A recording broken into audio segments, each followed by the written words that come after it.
A principios de febrero de este año, el Programa de las Naciones Unidas para el Desarrollo publicó un informe en el que se señalaba, y ahora cito, que la sensación de protección de la población se encuentra por debajo del mínimo en casi todos los países. Y ahora escuchen, y que 6 de cada 7 personas en el mundo, 6 de cada 7 personas en el mundo sufren un sentimiento de inseguridad. Según este informe, las naciones con algunos de los niveles más elevados de salud, riqueza y educación muestran un mayor grado de ansiedad que hace 10 años. Las naciones que tienen un mayor nivel de riqueza, de salud y de educación y están experimentando hoy más ansiedad que hace 10 años atrás. Esta misma semana salió publicado en uno de nuestros diarios que la población dominicana vive en una especie de paranoia social. O sea, la gente se asusta cuando ve que 2 motoristas le pasan por al lado, porque no sabemos si son 2 asaltadores. Hay una paranoia social, decía el periódico. Estamos viviendo un clima de mucha inseguridad. Ahora, añádale a esto que aún entre los cristianos se percibe cierto grado de desasosiego por el futuro. Y uno lo escucha en las conversaciones cuando se junta con hermanos. La agenda globalista marcadamente secularizada avanza a un paso tan acelerado que muchos se preguntan qué le espera a la iglesia en los próximos años. O en qué forma este derrumbe moral, este derrumbe social que nosotros estamos viendo puede llegar a impactar o está afectando ya a nuestros hijos, a nuestros nietos.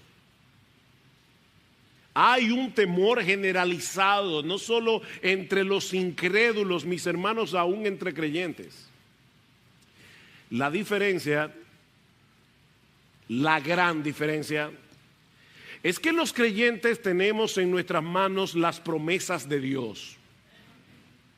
Promesas con las cuales podemos mantener a raya nuestros temores, promesas con las cuales podemos vivir en esperanza, como vemos en el pasaje que vamos a considerar en esta mañana para concluir nuestra serie expositiva en el libro del profeta Ageo. En aquellos días, los israelitas también estaban enfrentando un futuro muy incierto, humanamente hablando.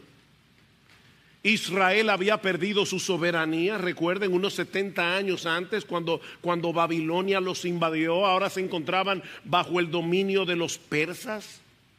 El templo que simbolizaba la presencia de Dios en medio de ellos seguía en ruinas y todo parecía indicar que en los próximos años Israel seguiría siendo como una mota de polvo en el medio del Medio Oriente, rodeado de naciones muy poderosas que podían volcarse contra ellos en cualquier momento.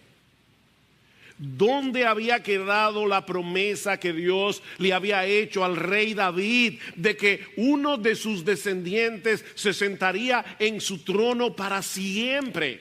¿Había algún futuro para Israel como nación del pacto? Mis hermanos, el panorama que estos judíos tenían por delante no era muy prometedor. Pero en este momento, Dios le envía a Zorobabel, el gobernador de Judá, un mensaje sorprendente. Cuando lo vemos en su contexto, este mensaje es sorprendente. Un mensaje que Ageo debía incluir. El Espíritu Santo movió a Ageo para que incluyera ese mensaje que fue dirigido particularmente, primariamente a Zorobabel. Él debía escribirlo en este libro, para que el pueblo de Dios a través de todos los siglos pudiera animarse leyendo el mensaje que Dios le envió a Zorobabel en aquel día. Mi hermano, tú y yo necesitamos abrazar de corazón el mensaje que Dios le envió a Zorobabel. Ese mensaje está aquí. Dios hubiera podido darle un mensaje privado a Zorobabel y no haberlo incluido en su palabra. Pero ¿sabes por qué ese mensaje está aquí? Porque Dios sabía que tú y yo necesitábamos ese mensaje. Era para Zorobabel y era para ti, y era para ti, y era para ti, y era para mí. Y Dios quería que Zorobabel en ese momento, en medio de tanta debilidad, en medio de tanta inseguridad, en medio de tanto temor por el futuro, Dios quería que Zorobabel supiera tres cosas. Y que tú y yo supiéramos esas mismas cosas. En primer lugar, que sus planes se cumplirían sin lugar a dudas, porque nuestro Dios posee un dominio absoluto sobre todas las cosas. Los planes de Dios se van a cumplir. Versículo 20 otra vez. Y la palabra del Señor vino por segunda vez a Ageo el día 24 del mes, es decir, el mismo día del mensaje tercero, el 18 de diciembre en nuestro calendario. Dios le envió otro mensaje a Ageo, pero esta vez dirigido específicamente a Zorobabel. ¿Y cuál fue el mensaje? Mis hermanos, pongan atención a la gramática de este texto. Pongan atención. Versículo 21. Habla a Zorobabel, gobernador de Judá, diciendo yo. Esa es la palabra clave de todo este pasaje. Yo, Dios, estremeceré los cielos y la tierra. Yo volcaré el trono de los reinos. Yo destruiré el poder de los reinos de las naciones. Yo volcaré el carro y a los que montan en él, y caerán los caballos y sus jinetes, cada uno por la espada de su hermano. En aquel día, declara el Señor de los ejércitos, yo te tomaré a ti, Zorobabel, hijo de Salatiel, siervo mío, declara el Señor, y yo te pondré como anillo de sello, porque yo te he escogido, declara el Señor. 7 veces en 3 versículos. Yo lo haré, yo lo haré, yo lo haré. De ahí el título de mi sermón: espera en mí, que yo lo haré. Yo lo haré. Esto no es lo que Dios tiene la esperanza de llevar a cabo siempre que no suceda ningún imprevisto. Ustedes ven gente que le dice, mira fulano, yo espero tenerte esto a tiempo, yo espero estar en tu casa el martes con esto, siempre y cuando no suceda nada. Eric estaba supuesto a estar aquí hoy para dirigir una reunión, pero no está. Porque nosotros no tenemos control de todas las cosas. Pero nuestro Dios sí. Esto es lo que Dios ha dicho que hará, y lo hará con toda certeza, porque nada ni nadie puede oponerse a sus planes. Nada ni nadie puede frustrar las decisiones de Dios. El futuro será como Él ha decidido que sea, porque Él controla todas las cosas, porque para eso Él es Dios. En los decretos de Dios no hay lugar para incertidumbre, no hay lugar para un pequeño margen de error. No, para Dios no hay ni un pequeñísimo margen de error, porque no hay un rincón en todo el universo que Él ha creado donde Él no ejerza una absoluta y total soberanía. Nuestro Dios no tiene rival. Nuestro Dios no tiene nada que se le asemeje. De hecho, él mismo dice en Isaías capítulo 46, versículo 9, no hay ningún Dios como yo, que anuncio lo por venir desde el principio y desde la antigüedad lo que aún no era hecho, que digo, mi consejo, mi decreto permanecerá y haré todo lo que quiero. ¿Oyeron eso? Todo, no un 50%, no un 99%. No hay nada que nuestro Dios se proponga hacer que Él no pueda llevarlo a cabo, porque no existe un poder sobre la tierra que pueda ponerle resistencia. Todos los habitantes de la tierra son considerados como nada, dijo Nabucodonosor, el gran emperador de Babilonia. Todos los habitantes de la tierra, todos son considerados como nada comparados con Dios. Toda la humanidad completa, cada ser humano queda reducida a nada, incluyendo a los ricos, incluyendo a los poderosos. Y Él hace según su voluntad, sigue diciendo Nabucodonosor. Tenía una mejor teología que muchos evangélicos en el día de hoy. Él hace según su voluntad en el ejército del cielo y en los habitantes de la tierra, y no hay quien detenga su mano y le diga ¿qué haces? Ni en el cielo ni en la tierra existe un poder que pueda frenar, que pueda frustrar los planes de Dios. Isaías 40:15. Oigan esto, hermanos. He aquí que las naciones le son como la gota de agua que cae del cubo, y como menudo polvo en la balanza le son estimadas. ¿Te parece muy poderosa la ONU? Parece poderosa. ¿Te parece poderoso el poder militar de Rusia? ¿O el poder militar de los Estados Unidos de Norteamérica? Bueno, déjame decirte que para Dios, la ONU, la OEA, Estados Unidos, Rusia, Ucrania y todos los países juntos son como esa gota de agua que cae del cubo cuando tú estás limpiando casa. Tú moviste el cubo, se cayó una gota de agua, y esas son todas las naciones juntas para Dios. Imagínate por un momento que tú vas al mercado a comprar mangos, y los mangos los pesan, y tú le dices a la persona, mira, límpiame bien ese mango porque yo no quiero que el polvo me lo ponga más caro.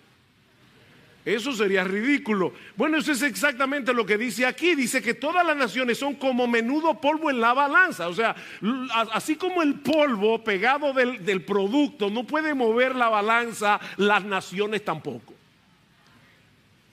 Y sigue diciendo Isaías, como nada son todas las naciones delante de ti, y en su comparación serán estimadas en menos que nada y que lo que no es. Como si no existieran. Mira, mi hermano, mi hermana, no cometas el error de comparar el poder de las naciones y de todos esos organismos internacionales con nuestra capacidad de respuesta, porque te vas a llenar de ansiedad, te vas a llenar de temor. No compares el poder de esas naciones contigo, no compares el poder de esos organismos contigo. De Moisés se dice en Hebreos capítulo 11 que por la fe dejó a Egipto, no temiendo la ira del rey. ¿Sabes por qué? Porque se sostuvo como viendo al invisible.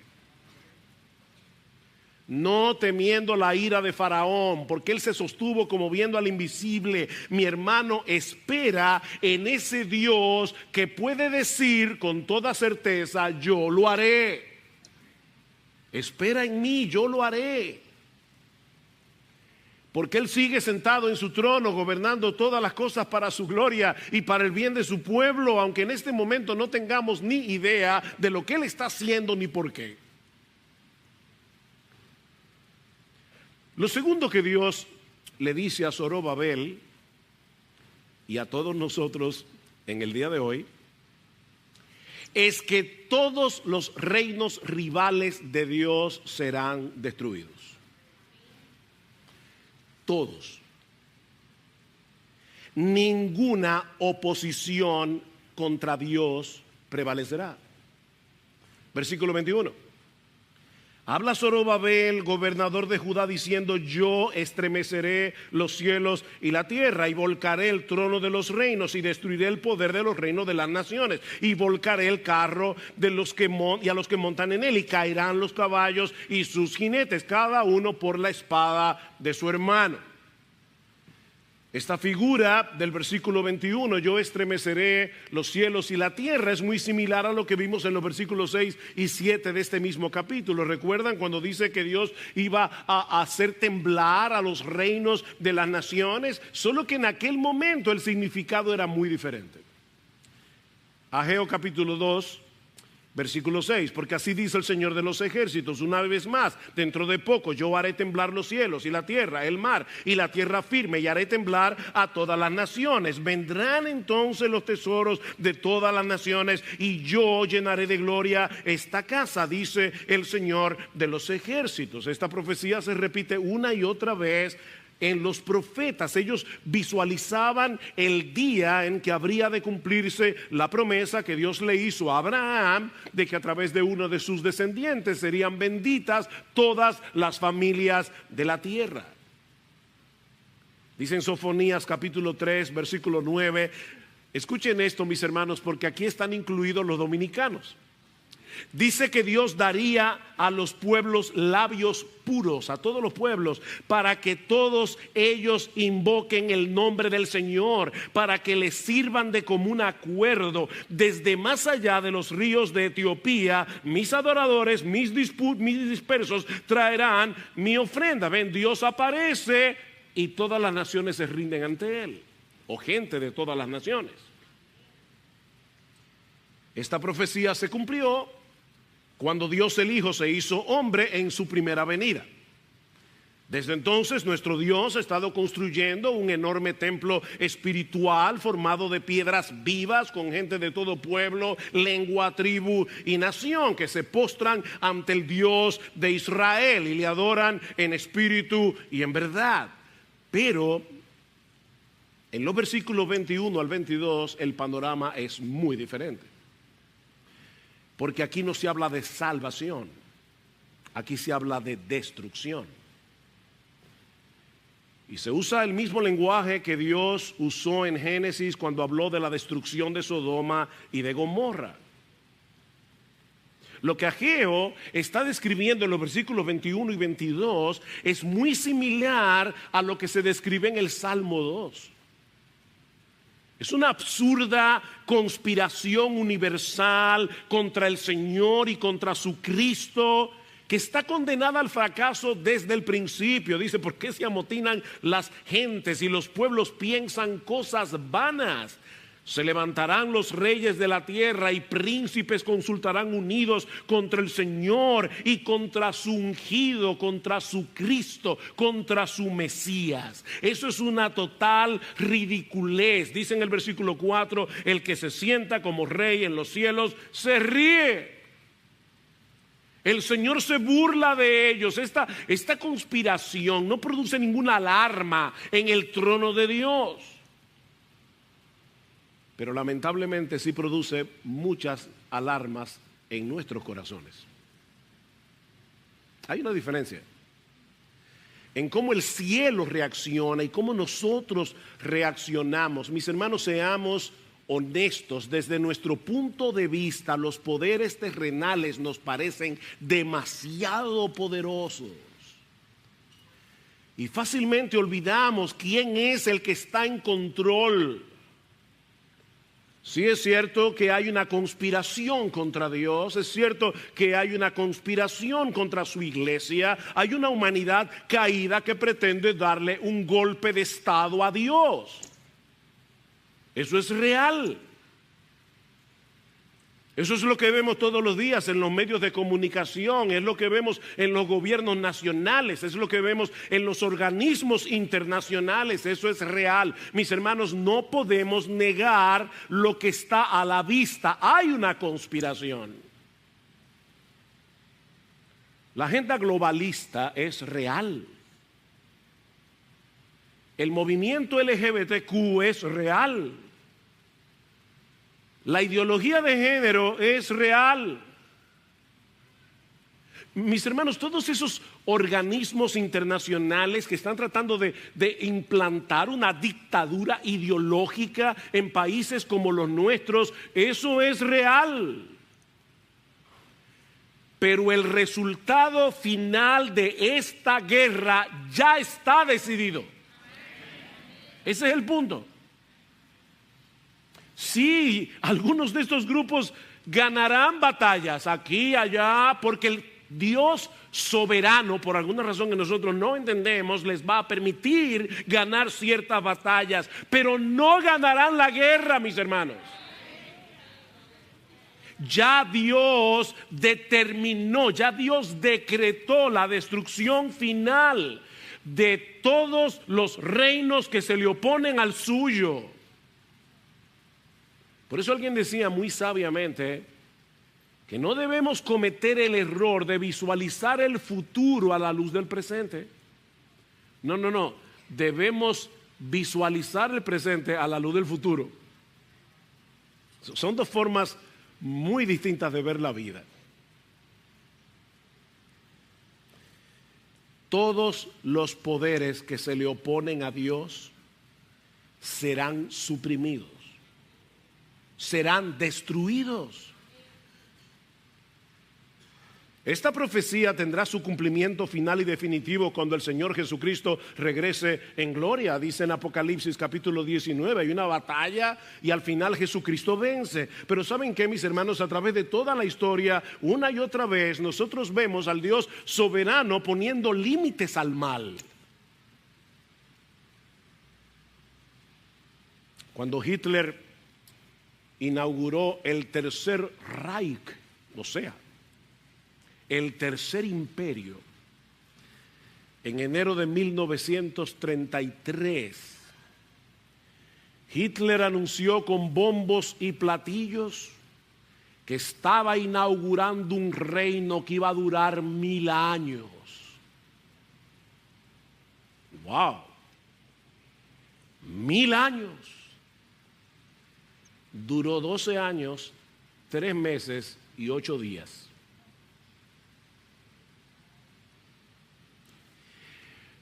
Porque es Dios y no el hombre el que determina los movimientos de la historia.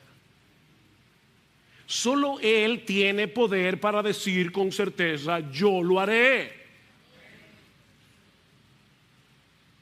Este sistema que ahora opera contra el Dios del cielo será completamente destruido, pero como dice Pedro, según su promesa, nosotros esperamos nuevos cielos y nueva tierra en los cuales mora la justicia. Lo que Pedro está diciendo es porque Dios lo prometió, nosotros podemos esperarlo. Los burladores dicen, ¿verdad? ¿Dónde está la promesa de su advenimiento? Estos evangélicos tienen años diciendo, Cristo viene, Cristo viene, Cristo viene, y Él no viene.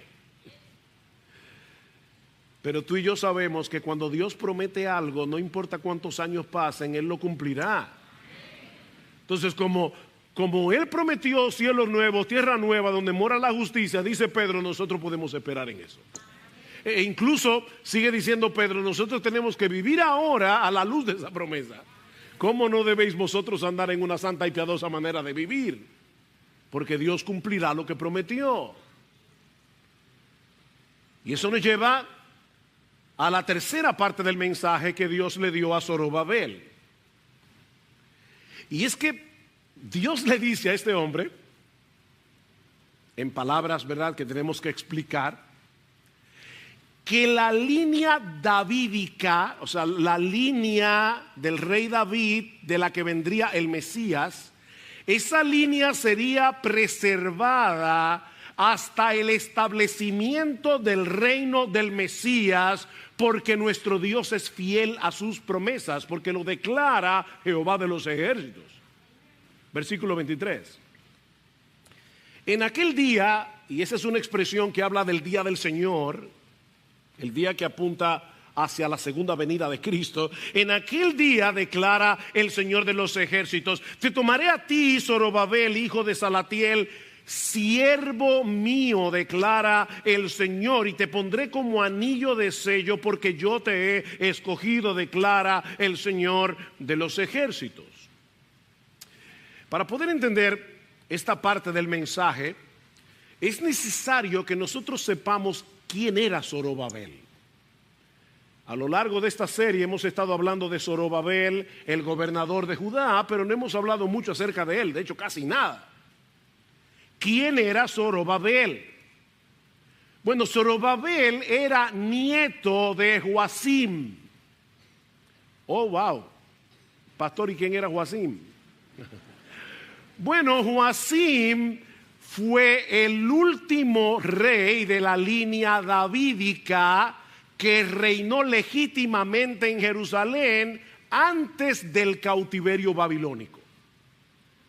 Después de Joacim, que fue llevado cautivo a Babilonia, Nabucodonosor puso como títere a su tío Sedequías, pero era un rey títere, el rey legítimo de la línea de David, el último rey legítimo que reinó en Israel, en Jerusalén, antes del cautiverio babilónico, fue Joacim, el abuelo de Zorobabel. De manera, mis hermanos, que Zorobabel era un descendiente legítimo del rey David, aunque en ese momento de la historia no tenía posibilidad alguna de volver a ocupar el trono, porque Israel había perdido su autonomía política. Israel estaba bajo el poder de los persas, como decíamos al principio, y ellos reconocieron, los persas, a Zorobabel como el gobernador de Judá. Bueno, ahora con esto en mente, vean una vez más el versículo 23. En aquel día, declara el Señor de los ejércitos, te tomaré a ti, Zorobabel, hijo de Salatiel, siervo mío. Es la primera vez en el libro de Ageo que en vez de llamarle a Zorobabel gobernador de Judá, Dios le llama su siervo. La primera y única vez. Tú eres mi siervo, y ese es un título que se usa en el Antiguo Testamento para referirse a David y para referirse al Mesías descendiente de David. De hecho, lo pueden ver claramente si leen los capítulos 40 al 55 del libro de Isaías. Verán como una y otra vez Dios se refiere al Mesías como su siervo. Y ahora le dice: yo te pondré como anillo de sello, porque yo te he escogido. ¿Y eso qué significa?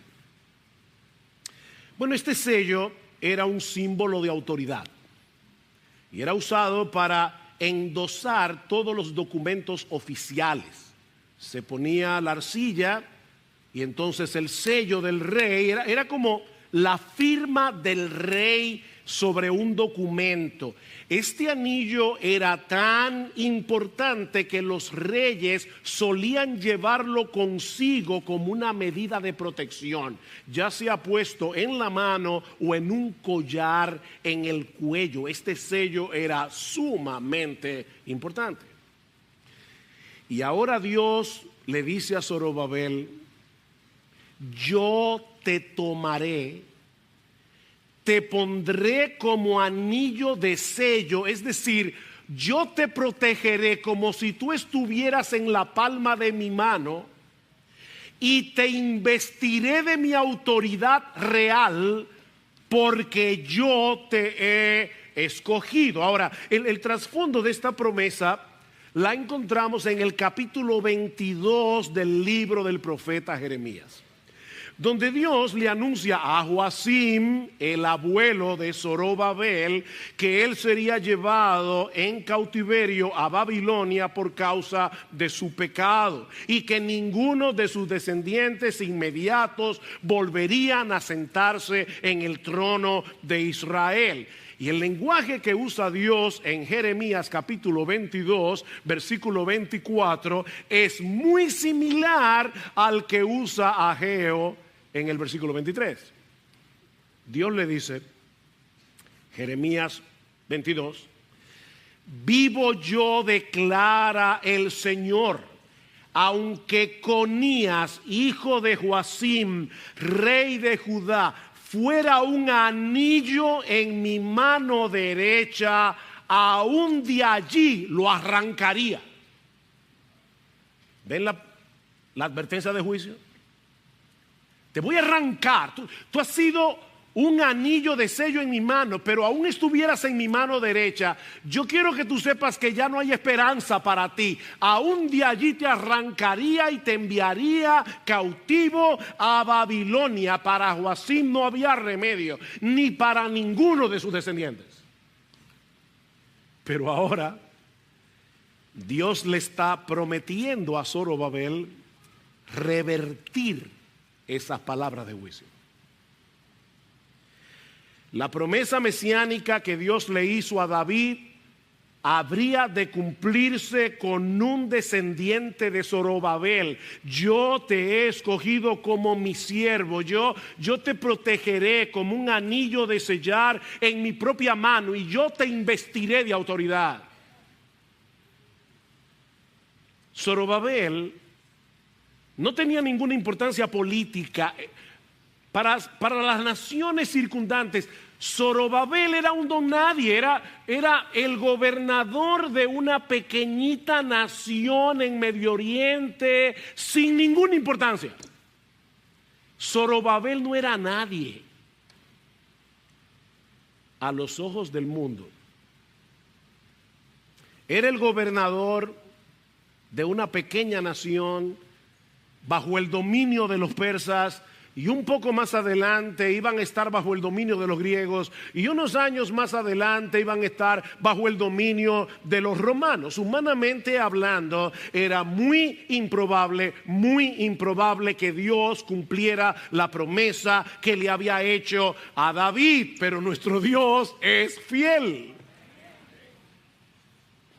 Y él preservó a los descendientes de Zorobabel por más de 500 años. Hasta que llegamos al capítulo 1 del Evangelio de Mateo. ¿Y qué leemos allí?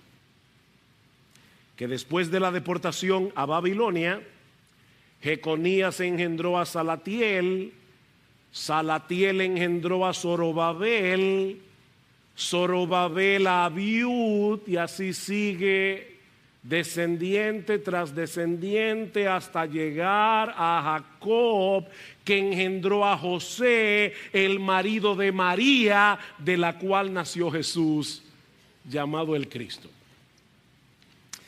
Déjame hacerte una pregunta. ¿A ti te aburren las genealogías? ¿Tú crees que la Biblia sería mejor, sería más emocionante si no tuviera genealogías? Las genealogías, que a muchos tanto les aburren, están allí para probar que nuestro Dios es fiel. Nuestro Dios es fiel.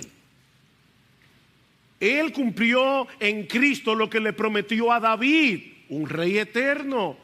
¿Cómo comienza Mateo? Este es el libro de la genealogía de Jesucristo, hijo de David, hijo de Abraham. Si nosotros no tuviéramos todas esas genealogías, no podríamos trazar la fidelidad de Dios, preservando a toda una nación, generación tras generación, hasta que Dios cumpliera la promesa de que David se levantaría un rey que se sentaría en su trono para siempre, que de un descendiente de Abraham se levantaría uno en el cual serían benditas todas las familias de la tierra. Y Zorobabel está allí. De hecho, en Lucas capítulo 3, en el versículo 27, la genealogía en la versión de Lucas, nosotros vemos que Zorobabel también está en la genealogía de María. Se mencionan en los dos pasajes. Nuestro Dios es fiel, hermanos. Israel tuvo que esperar 520 años para ver el cumplimiento de esta promesa. Pero nuestro Dios es fiel.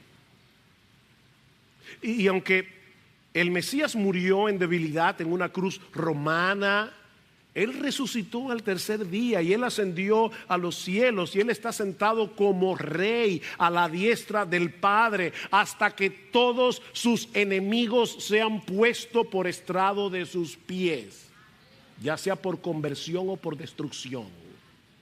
Pero todos sus enemigos serán puestos por estrado de sus pies. Mis hermanos, el día llegará cuando en el nombre de Jesús se doblará toda rodilla de los que están en los cielos y en la tierra y debajo de la tierra, y toda lengua confesará que Jesucristo es el Señor, para la gloria de Dios el Padre. No hay posibilidad alguna de que la historia humana termine de otro modo, porque el soberano del universo dijo que lo hará. En los días de Zorobabel esta promesa no parecía cumplible. Los poderes de este mundo parecían demasiado poderosos, lo mismo que pasa hoy. Pero Dios cumplió lo que prometió. ¿Dónde está el poderío de los persas? ¿Dónde está el imperio que fundó Alejandro el Grande? ¿Dónde está el imperio romano? ¿Dónde están todos esos imperios? Pero Jesús está sentado en su trono y volverá por segunda vez, como dice Pablo en 2 Tesalonicenses, para dar retribución a los que no conocieron a Dios ni obedecen al evangelio de nuestro Señor Jesucristo. Óyeme bien, mi amigo, no seas uno de esos de los que dice Pedro que se burlan preguntando: ¿y dónde está la promesa de su advenimiento? Cristo viene por segunda vez, y si tú no te has arrepentido de tus pecados, si tú no has venido a Cristo en arrepentimiento y fe, humillado, pidiendo perdón, el día de su venida será tu desgracia. Él vendrá para dar retribución a los que no conocieron a Dios ni obedecen al evangelio de nuestro Señor Jesucristo. Óyeme bien, mi amigo, los cuales sufrirán pena de eterna perdición, excluidos de la presencia del Señor y de la gloria de su poder, cuando venga en aquel día para ser glorificado en sus santos y ser admirado en todos los que creyeron. Tú y yo veremos ese día y admiraremos extasiados a nuestro bendito Salvador. Esperen Dios, que Él lo hará. No tengas la menor duda de eso, mi hermano. El reino del Mesías será establecido en los cielos nuevos y en la nueva tierra, y toda la tierra será llena del conocimiento de la gloria de Jehová, como las aguas cubren el mar, como dice Habacuc 2:14.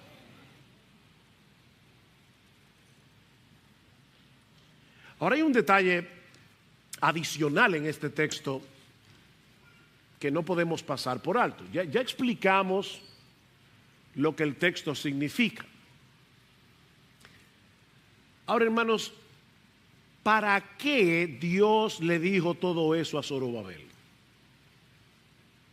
Ahora vamos a ver el libro entero, ¿verdad? El contexto en el libro entero.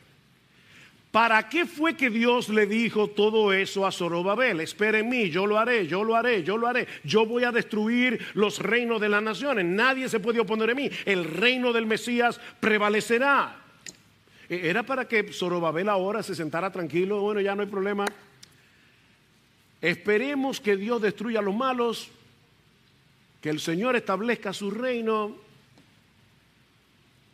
y nosotros sentémonos aquí a esperar. ¿Fue para eso?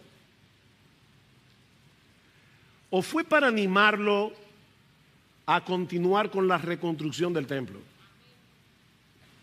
Poniendo piedra sobre piedra, con la vista puesta en ese futuro glorioso que nos espera. El templo se acabó de construir 5 años más tarde, en el 515 antes de Cristo. No era un templo como el de Salomón, no era tan espectacular, pero ellos terminaron la obra que Dios les dijo que hicieran. Zorobabel, yo no te pido que tú hagas un edificio súper, ultra espectacular. Yo te pido que termines el templo. Piedra sobre piedra, piedra sobre piedra. Y Zorobabel desaparece del panorama hasta Mateo 1.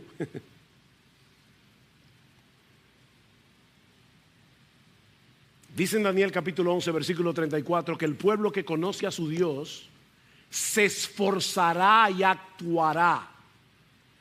No es un pueblo pasivo, no es un pueblo vago, no es un pueblo místico que está dedicado únicamente a la contemplación.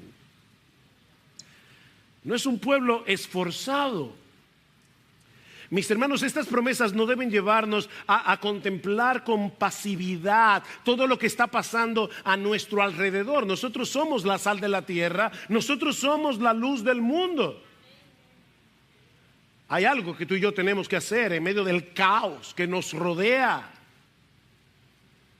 pero con la vista puesta en el futuro glorioso que nos aguarda.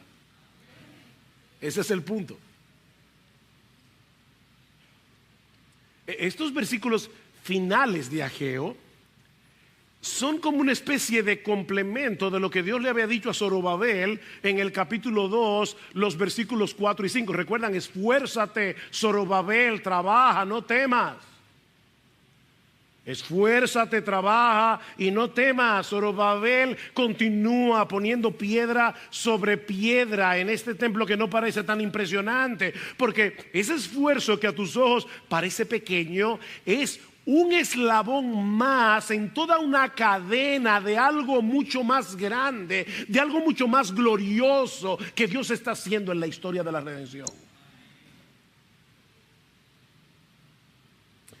Tal vez a ti te parece poco lo que tú puedes hacer para el avance del reino de Dios, y te parece que simplemente estás poniendo una piedra aquí y otra piedra allá, como los israelitas en el día de Zorobabel.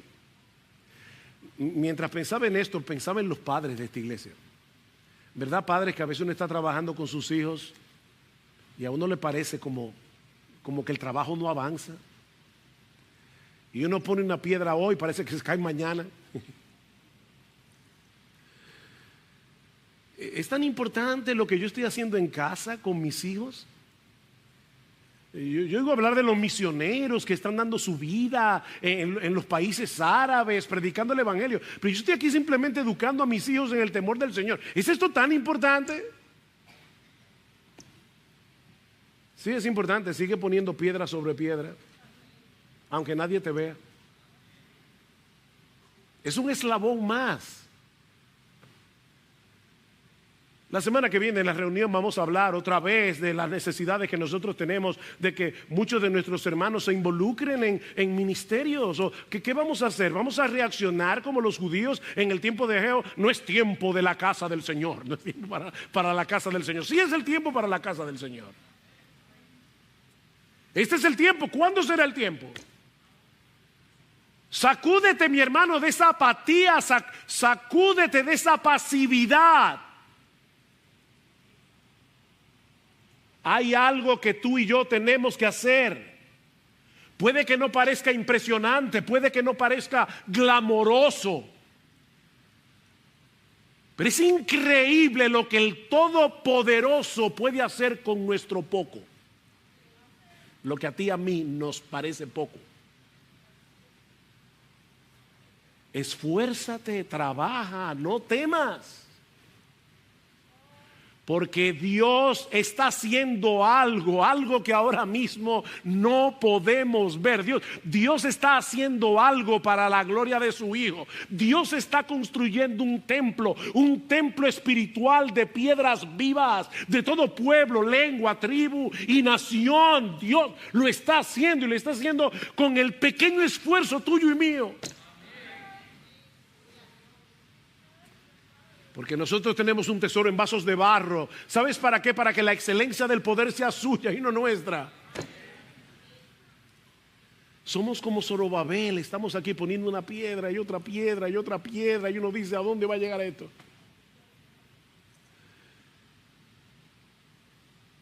Oh, mis hermanos, ahora que hemos terminado el libro de Ageo, que nos exhorta a poner en orden nuestras prioridades, que nos exhorta a mirar hacia el futuro, a mirar hacia lo que Dios está haciendo en la historia, en el tiempo, para la gloria de su Hijo. Permítanme concluir dando un vistazo de lo que nos espera, para que terminemos esta serie alimentando nuestra esperanza. Solo así vamos a poder mantener a raya el temor y seguir corriendo la carrera que tenemos por delante. Dice en Apocalipsis capítulo 5 versículo 8 que cuando Cristo hubo tomado el libro que contenía los decretos de Dios para la historia humana, los cuatro seres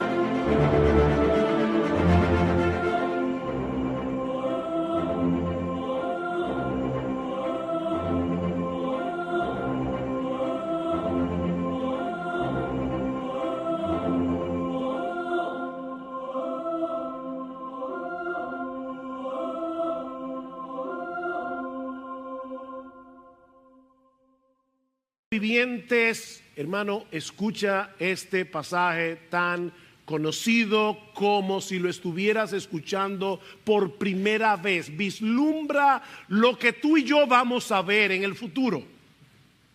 Los 24 seres vivientes y los 24 ancianos se postraron delante del Cordero. Todos tenían arpas y copas de oro llenas de incienso, que son las oraciones de los santos.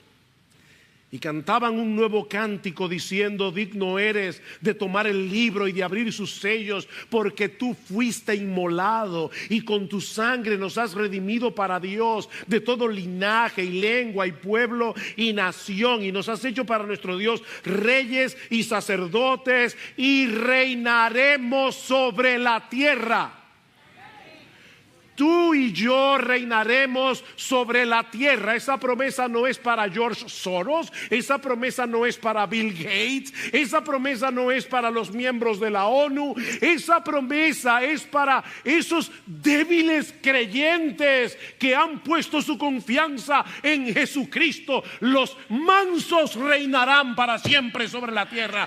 Dios lo prometió y Él lo hará. Y miré y oí la voz de muchos ángeles alrededor del trono y de los seres vivientes y de los ancianos, y su número era millones de millones, que decían a gran voz: el Cordero que fue inmolado, Él es digno de tomar el poder, las riquezas, la sabiduría, la fortaleza, la honra, la gloria y la alabanza. Y a todo lo creado que está en el cielo y sobre la tierra y debajo de la tierra, en el mar, y a todas las cosas que en ellos hay, oí decir al que está sentado en el trono y al Cordero sea la alabanza, la honra, la gloria y el poder por los siglos de los siglos. Los cuatro seres vivientes decían: amén. Y los 24 ancianos se postraron sobre sus rostros y adoraron al que vive por los siglos de los siglos.